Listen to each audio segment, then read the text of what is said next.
At this point, I'd like to show two examples, one from a grade 5 class using Poplet, and a sample from a grade 1 class using Book Creator. And both of these were within the social science curriculum documents for Ontario. So first, let's look at the grade 5 sample.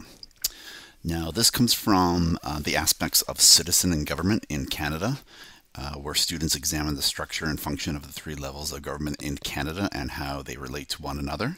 One of the things we did in this class is to understand more about Canada's government, that the students would break out into groups and research some other forms of government around the world. So this particular group were assigned dictatorship. So they did use Poplet in the parallel writing style. So they were all taking different aspects of it to build a presentation that they would then show the class. So I'll just give you a quick little sample of what that looked like.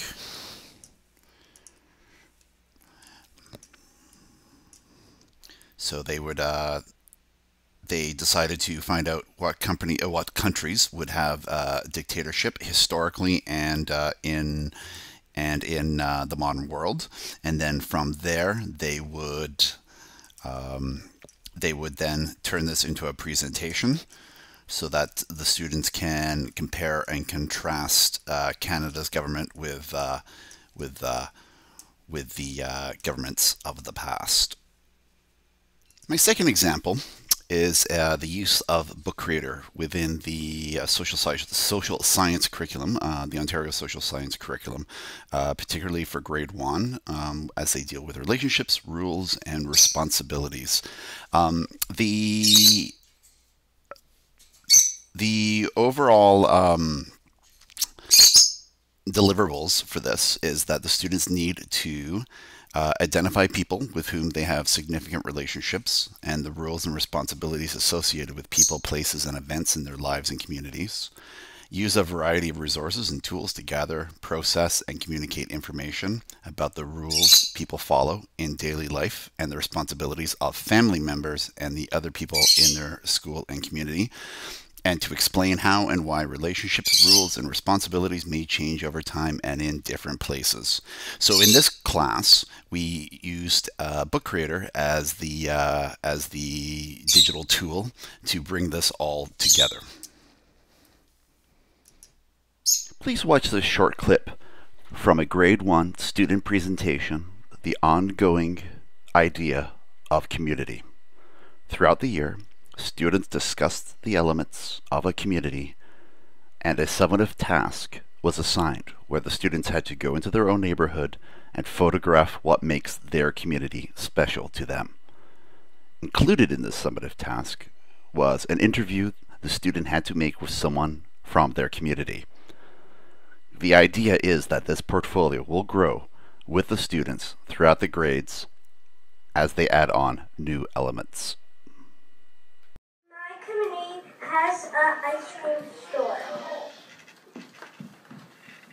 My community has a restaurant. My community has a restaurant. This is me talking with my dad. You can see my brother there. What? Hey. It's okay, we'll come back.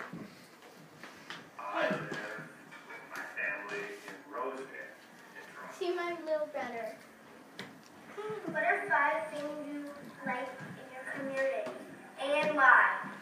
I like that we're near Pricefield Park, where we can go and walk and play and have lots of fun with other kids. I like that our neighborhood is full of children and lots of friends for Max and his younger brother Luca.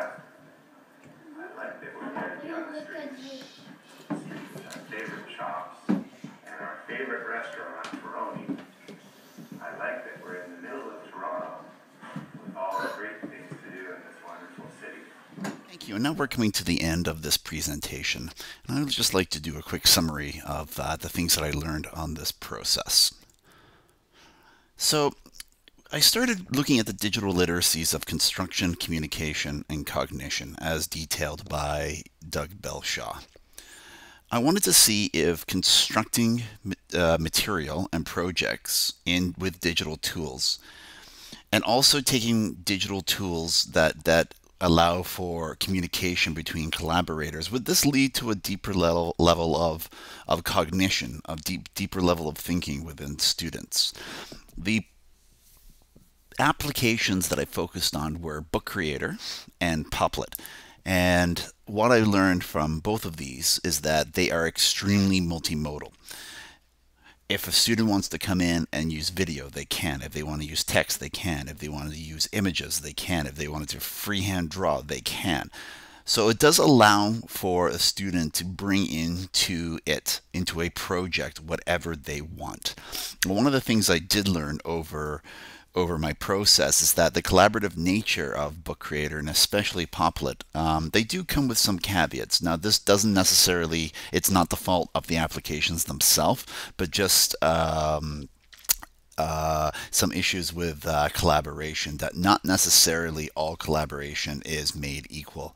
That we have what Surowiecki mentioned as dumb groups and smart groups, and what Stephen Katz said about how if you have a personal learning community, that you need to have divergent thinkers and divergent thoughts. Now, this is just something looking forward as educators use these products.